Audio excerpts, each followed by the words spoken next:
Welcome to another episode of Hemp Barons. I'm Dan Humiston, and on today's show, we have a renewable economy pioneer. Using patented technology, this hemp company is converting non-food biomass into 3 value-added products. This exciting breakthrough technology is making biorefinery more economical, faster, and more environmentally friendly. Let's join Joy's conversation with Ed Lehrburger from Purevision Technology.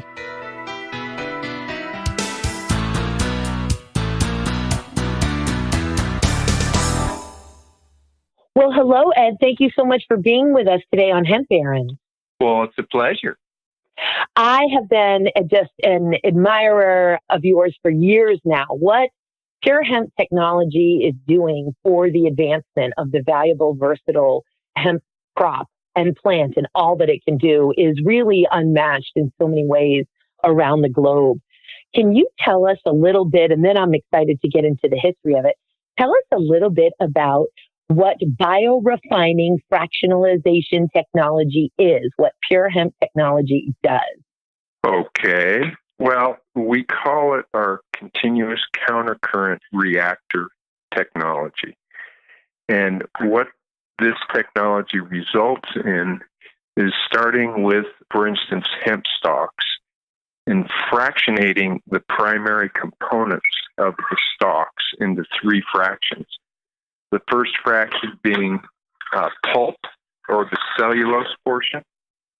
The second fraction being the lignin, Lignin fraction.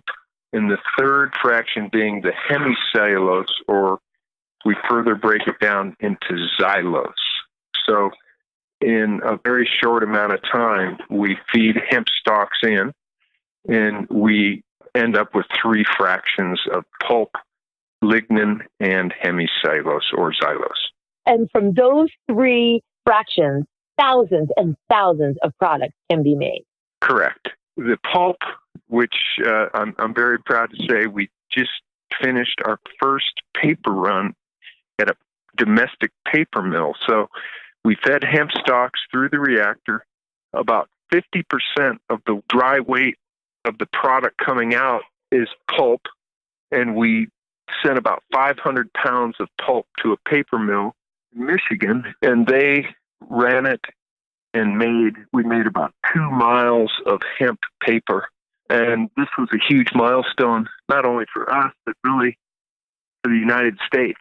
We're now making hemp paper at a paper mill, and soon to be paper mills, which is a big deal. And we're now working with other companies to find homes for this amazing hemp paper that we made. And our target was to make a thick paper stock for board, cards, and packaging. So we're, as of today, open for business to help move our 2 miles of paper so we can do our next run, which we plan to have about 10 miles of hemp paper. So that's the pulp. This is so exciting. So that's on the pulp side. We can also further refine the pulp into glucose.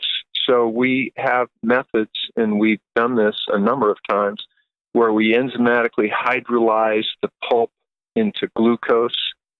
And once you have the glucose, which is a 6-carbon sugar, we're able to ferment that into many different products. And this is the beginning of the refinery, where you start with fermentable sugars, and from the fermentable sugars, you can go into many different directions as far as consumer products and industrial products. So that's on the pulp side. The lignin side, and let me just get in there for a second. So certainly pulps and paper and packaging and cards, so important. But I also know that you folks are looking into and see the full potential here, and have even created some tissue paper, and are looking for pulp and looking to even personal hygiene products, and of course building products on the pulp side as well. 100% accurate. We have made pulp from wheat straw that went into making gorgeous toilet paper and paper towels.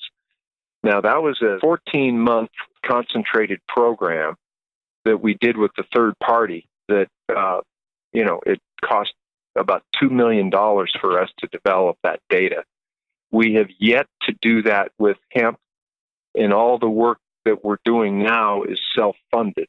So we're definitely looking for collaborators to assist us in funding the research and development to take hemp and go into different directions like toilet paper, like hygiene products. And we've got some preliminary data on all these, and, we're just trying to stay focused on one thing at a time. And our one thing was making pulp to make paper. And so now we're kind of in that groove. We're also exploring the very unique properties of hemp lignin.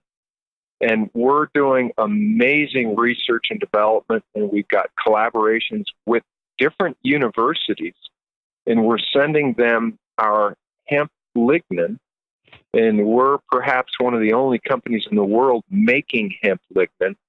And the data that we're generating with our collaborators is phenomenal, and it's data that no one's ever seen before, relating to the high reactivity of the hemp lignin and how it can be a direct replacement for petroleum feedstocks. So exciting. This is fantastic. The third fraction is the hemicellulose, which is a much thinner fiber than the thick cellulose fiber. And in our continuous countercurrent reactor technology, we're able to convert that long fiber, thin fiber, into a liquid inside the reactor. So it enters as a hemp stalk where 20% is the hemicellulose, and it exits as a liquid. And the liquid is now considered to be a long chain or a oligomeric xylose. And xylose is a 5-carbon sugar. And this, like the lignin and like the cellulose, is a raw material that can be made into many industrial and consumer products. So these three fractions result in providing raw materials to make, a myriad of products for all of us. Including plastics, sweeteners, composites, chemicals, nutraceuticals, resins, sealers, along those lines. Am I correct? All the above. Yes, it's just incredible. And you folks didn't come to this lightly. This is technology that the Purevision team has been, you and your brother Carl, and I know your colleague, who I believe is now retired, Dr. Dick Wingerson, have developed and patented this technology in the 90s. Am I correct? And then Purevision then licenses this patented biorefining fractionalization technology to Pure Hemp Technology, which, of course, all owned by you guys. Is that correct? Yeah, the CCR technology was developed by Dr. Wingerson in 1999. And so we've been advancing it and then scaling it up for these years. And now it's pretty much ready to be scaled up to a small industrial scale. And our current scale is a 0.5 ton per day continuous pilot plant. And we definitely have enough data to advance, and our next scale is planned to be a 4 ton per day, which is a very conservative scale up. And from the 4 ton, we plan to go to a full commercial scale of 50 tons per day, which in the scheme of industrial scale is still relatively small. So we've got our work cut out for us for the next 5 years. And as I'm on this interview, just let your listeners know that we're very active in the R&D and the scale up. All this takes investment funds. So we're seeking investment collaborators to help us build more and more hemp refineries to replace oil refineries as soon as possible. And it's purehemptech.com, by the way, purehemp.com. where we can learn about all of those opportunities. And in fact, it's your extensive experience in biomass for all of those years that inspired the state of Colorado when it began to explore the reintroduction and the reemergence of, again, this versatile, valuable crop in Colorado, where you were appointed originally to serve on the Colorado Hemp Advisory Board. This formed in 2013, and you now serve as the chairman of the board of directors of the Colorado Hemp Advisory Board. Am I correct? That is correct. I'm obviously quite honored to serve as the chairman of this group. That, yeah, when we started meeting in 2013, hemp was illegal everywhere in the United States. Colorado was the only state that legalized hemp, but it was still illegal because we didn't have rules and regs to follow to grow hemp. So 2014 was the first legal sow and the first legal harvest. And so we were in processing hemp from day one. And like you say, I'm still on the committee and now been invited to be the chairman. And it's quite an honor, and we're still kicking. We are so grateful for you are the busiest man in hemp, and we are so grateful for all of the time that you put in to advance the crop, to educate everybody, to create policies and inspire infrastructure here to really deliver on the promise of this incredible plant. And now you're also the board of directors of CHAMP, which is the Colorado Hemp Advancement and Management Plan, a new sort of offshoot of within the Colorado Department of Agriculture, again, to continue to make sensible and manageable plans for all of the many aspects of this plant, everything from banking and finance, processing, manufacturing, marketing. As you know, the CHAMP subcommittees span all of the areas that affect the huge hemp industries, as it were. And let's talk about the history a little bit of the very plants that we're talking about. Now, Pure Hemp is based in Fort Lupton. And I think it was in 1993, you'd made a little bit of money in real estate and finance, and you're quite a musician as well. But knew your vision, and intellectual that you are and planetary healer that you are, invested in a piece of real estate, a group of 8 cannery operations buildings that functioned as the Fort Lupton Canning Co. From 1898 to 1979. Is that true? It was the operation was the canning company for nearly 100 years? That is all very accurate. It started in 1898, and they shut the doors in 1979. And the Fort Lupton Canning Company took local produce from farmers, canned the produce, and provided canned goods, vegetables, to about a 4-state region. And with the advancement of mass production, these mom and pop canneries around the country, within about 4 years, all went down. And so I, in 1993, purchased this industrial property, which has, like you say, about 8 buildings, 110,000 square feet of buildings on 8.5 acres. And we're slowly converting the entire property into a hemp refinery. So one building at a time. Gosh, and what became sort of the financial backbone of Purevision, which is obviously we refer to as Pure Hemp, is my understanding is that you then converted sort of one building at a time into storage, A to Z storage. Of course, now it's being and has been long since being converted into the hemp processing and for the biorefinery technologies, fractionalization technologies. But storage unit, is that what had provided originally the financial backbone for Purevision and Pure Hemp? You're getting into the rich history here, Joy, and I guess I'm quite proud to share the same story that when I bought the property in 1973, the first thing I did was build mini storage units. And the next year I had to build more because they got rented out. And the third year I built more. So these 200 mini storage units in other outbuildings that I've rented have been the financial backbone to keep Pure Hemp and Purevision going for the last 20 years. So it's part of the rich history, and now we're converting the storage buildings back into processing biomass like they were originally designed to do in the 1940s when most of the buildings were built. So it's quite a crazy change of events that's taking place there now. As a matter of fact, one of the buildings that we're totally remodeling right now it was an old warehouse, and we're turning it into our second clean room.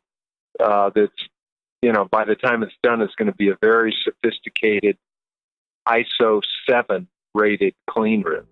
So yeah, we're making it better than it was. I want to take a minute to thank all of our Hemp Barons listeners and to let you know that you can support the show by subscribing to MJBulls Premium.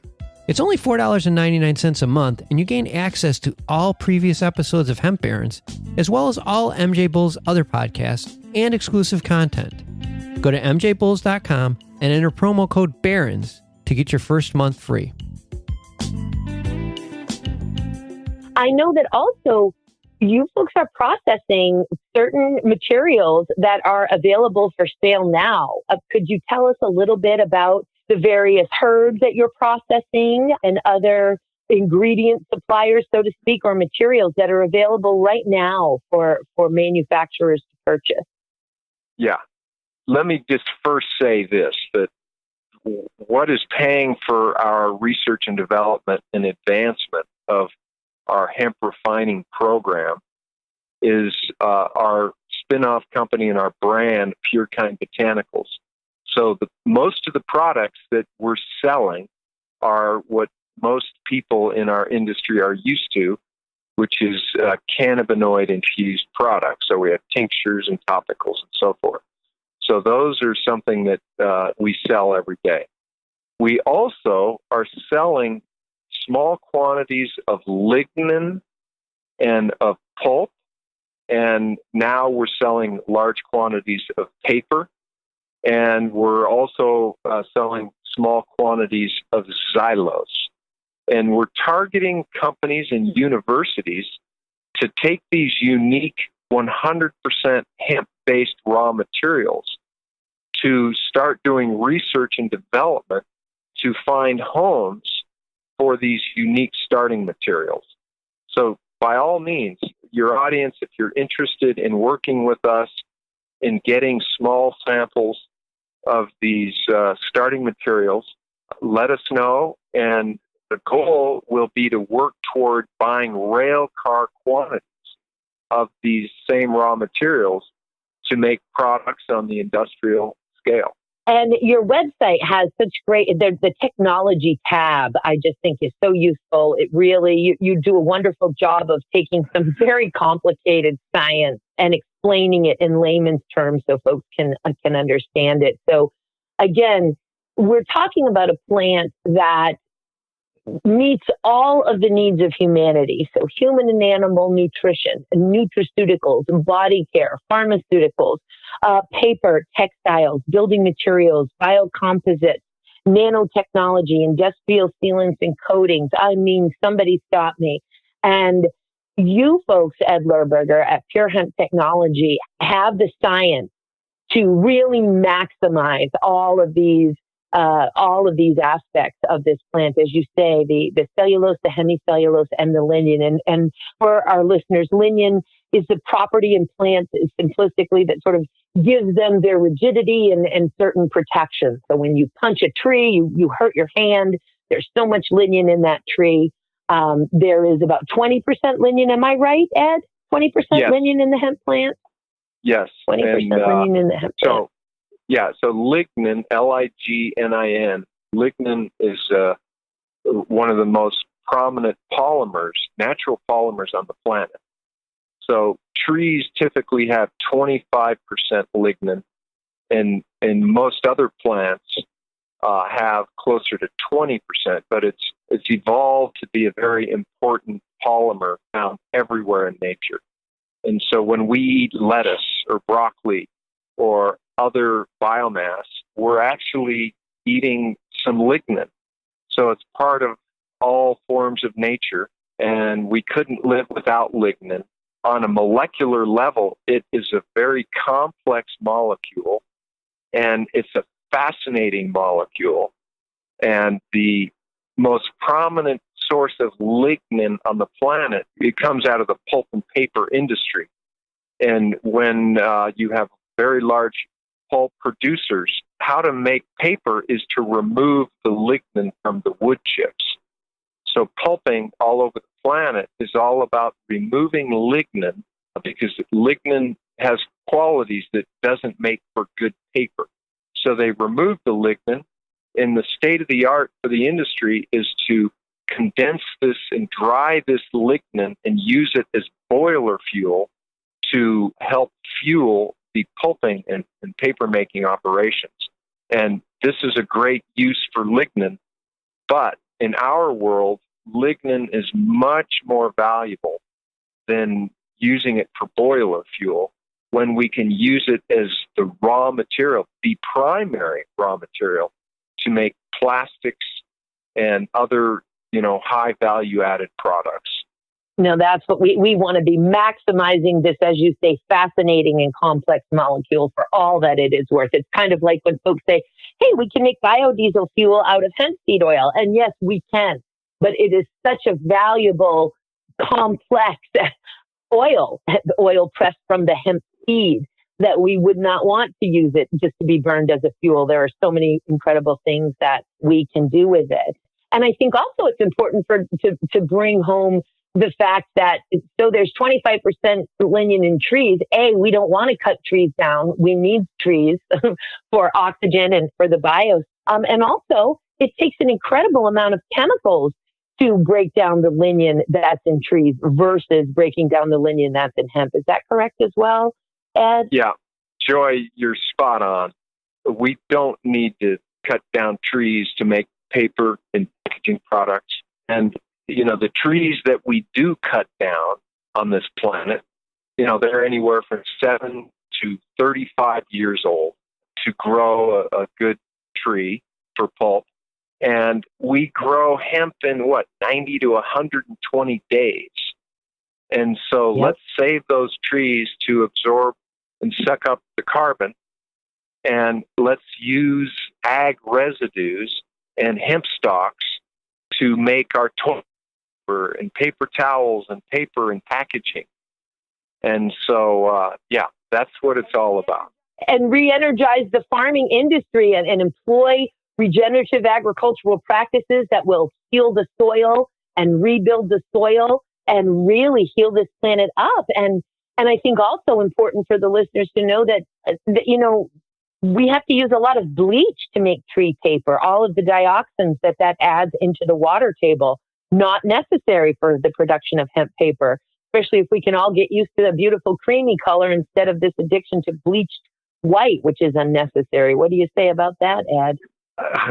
Spot on again. We, as a society, must move away from the bleach white look and embrace the natural colors of the product that we're making.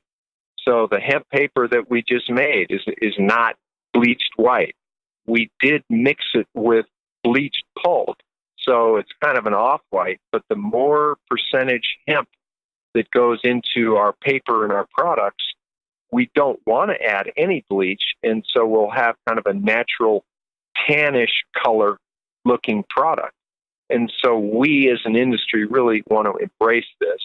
And if you want to have a white look, well, you can have your white bio-based ink or your colorful inks that you can apply to the hemp paper, and you can have it any color you want. But as a society, we must move away from the thought that everything has to be bleached with chemicals and start gravitating toward the natural look and feel of the plant. It's beautiful. It's healthy. Let's do it. And I know an article about you and Purevision for Marijuana Venture magazine way back in 2015. And there's a quote here that I have. You said, everything you can do with oil, you can do with biomass and feedstock. And that the focus of this company is to get away from trees and to be tree-free. Still feeling that way today, Ed? Yes, but moreover, trees are incredible plants. We love to see them and have them in our environment. We do not love to see oil refineries in our environment. So what we're all about is promoting hemp and biomass refineries to replace oil refineries. And yes, we can take the sugars and the lignin that are a prominent part of all plants that grow and use these stalks and stems and biomass as the raw material to make just about anything that comes out of an oil refinery. And we don't need to go to war. We don't need to spend billions protecting the Middle East transportation routes. And we don't need to invest in these crazy things that our country has historically invested in to support an oil economy. And like you said, let's embrace the farming community. Let's have all of this happen domestically. And we don't need government subsidies. And let's stop all this craziness and let's get back to the roots. Love it. Ed, thank you for everything that you and that your brother and that the Purevision, Pure Hemp, and Pure Kind team do for the planet. And again, specifically to advance the crop, you're really carrying the water and chopping the wood for the reemergence of this crop on so many levels. So not only are you leading the most promising, technology that we have here to maximize and deliver on the promise of this plant, but the nonprofit positions that you hold in the state of Colorado, which in so many ways leads the nation and North America and the globe. Thank you for all that you do for this plant and for the planet and for us, Ed. Thank you so much for being with us today. Well, thank you, Joy. Those are quite nice accolades, and it's my pleasure.